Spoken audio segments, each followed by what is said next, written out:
Aussitôt dit, aussitôt appliqué. Tôt ce matin, les policiers allemands ont pris position à la frontière autrichienne. Sur l'autoroute principale qui relie Salzbourg à Munich, ils contrôlent les premiers véhicules. Des camionnettes, des transporteurs routiers, des cars, des contrôles aléatoires qui dans la matinée provoquaient déjà d'importants embouteillages à certains endroits.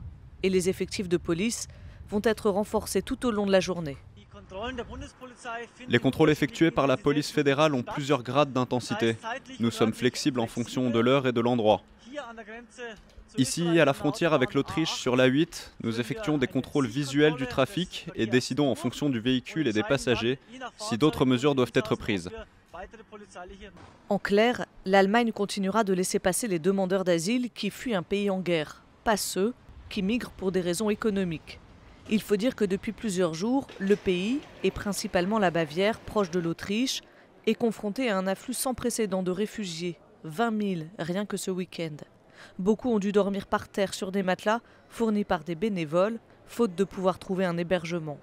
Pendant ce temps, l'Autriche, elle aussi confrontée à une arrivée en masse de migrants depuis la Hongrie, déploie l'armée aux côtés de la police pour gérer les passages. Le pays a lui aussi décidé de rétablir les contrôles aux frontières.